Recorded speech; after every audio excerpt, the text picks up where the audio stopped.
Assalamualaikum warahmatullahi wabarakatuh. Perkenalkan, nama saya Ulan Fadila dengan NIM 2105150101031 dari kelas A Prodi Sastra Indonesia angkatan 2021 Universitas Negeri Makassar. Di sini saya akan menjelaskan tentang materi dekonstruksi. Dekonstruksi adalah sebuah istilah yang digunakan untuk menyebut cara membaca sebuah teks, sastra maupun filsafat, yang berdasarkan pada pola pandangan filsafat Jacques Derrida. Derrida sendiri pengaruhi pandangan fenomenologi Heidegger dan skeptisisme Nietzsche. Pandangan ini menentang klaim strukturalisme yang menganggap sebuah teks mengandung makna yang sah dalam struktur yang utuh dalam sistem bahasa tertentu. Menurut Derrida, semua teori bahasa, praktik penggunaan bahasa, dan tradisi kebudayaan Barat bersifat logosentrik. Maksudnya mengutamakan logo atau kata sebagai pokok, yang didasari pada keyakinan tentang kehadiran suatu metafisik. Dalam Perjanjian Baru diungkapkan bahwa pada mulanya adalah kata. Ungkapan lisan ini seolah-olah menjamin adanya sesuatu. Derrida menyebutnya fonosentrisme, mengistimewakan fonem atau tuturan dibandingkan tulisan. Dan juga Derrida mempublikasikan 3 bukunya pada tahun 1967, yaitu Grammatology, Witting and Difference, dan Speech and Phenomena. Teori linguistik Saussure. Terputusnya konsep pasca strukturalisme dari konsep strukturalisme dapat dikaji melalui pengungkapan teori linguistik Saussure. Peletak dasar strukturalisme linguistik menekankan perbedaan antara penanda signifir dan tanda signifikan. Sistem tanda linguistik ini menurut Saussure berlaku pula dalam wilayah disiplin ilmu-ilmu humaniora lainnya, karena semua ilmu ini mencoba menetapkan relasi kausal melalui fenomena yang dapat dilihat sebagai petunjuknya. Pendekatan struktural dari segi tertentu membawa hasil yang sangat memuaskan.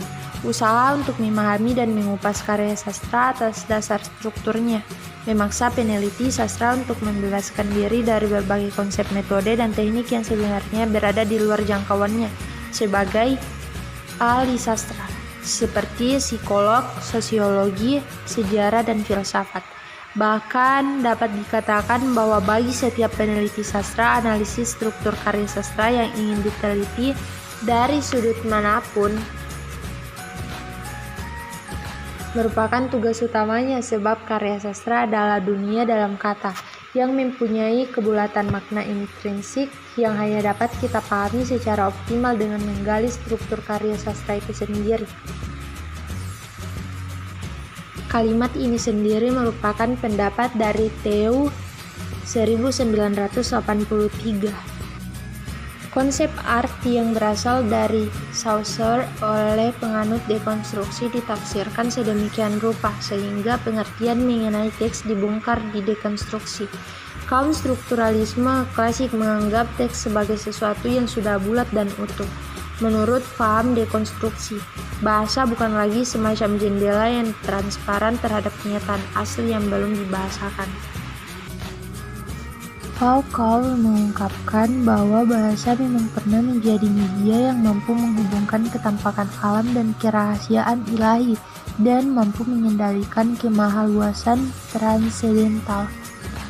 Lafevere mengatakan bahwa bahasa merupakan sesuatu yang tak terduga, unpredictable, tidak rasional tetapi juga tidak irasional, seperti halnya kehidupan itu sendiri. Akibatnya konsep bahasa sukar didefinisikan dan sukar pula dipakai untuk menjelaskan sastra.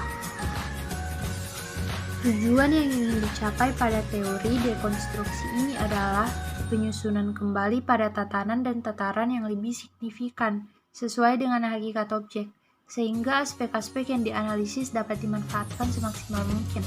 Bertolak pada konsep de Saussure tentang penanda dan petanda, dekonstruksi memandang relasi atau hubungan antar penanda dan petanda tidak bersifat statis, akan tetapi dapat ditunda untuk memperoleh hubungan yang baru. Makna suatu tanda diperoleh tidak berdasarkan pembedaan antar tanda, melainkan dapat berubah-ubah sesuai kehendak pemakai tanda atau dinamis melalui difference. Makna yang senantiasa ditangguhkan tidak pernah hadir secara lengkap, baik senantiasa tidak ada maupun ada. Walaupun kebenaran selalu harus dan mampu ditangguhkan dan dibedakan secara terus-menerus, sebab kebenaran itu sendiri pada dasarnya tidak ada. Menurut Derrida, yang bisa kita temukan dan ketahui adalah jejak-jejak dari kebenaran itu sendiri, dan bukan kebenaran pada dirinya sendiri. Inilah yang dimaksud dengan konsep jejak trust. Sementara iterabilitas adalah kemampuan suatu teks untuk selalu dimaknai terus-menerus di dalam konteks yang berbeda-beda. Tugas dekonstruksi di satu pihak mengungkap problematika wacana-wacana yang dipusatkan, walaupun teori dekonstruksi membongkar metafisika dengan mengubah batas-batasnya secara konseptual. Tujuan metode dekonstruksi adalah menunjukkan ketidakberhasilan upaya penghadiran kebenaran absolut dan ingin menelanjangi agenda tersebut yang mengandung banyak kelemahan dan ketimpangan di balik teks-teks. Sekian dari materi yang dapat saya sampaikan, kurang dan lebihnya mohon dimaafkan. Wassalamualaikum warahmatullahi wabarakatuh. Terima kasih.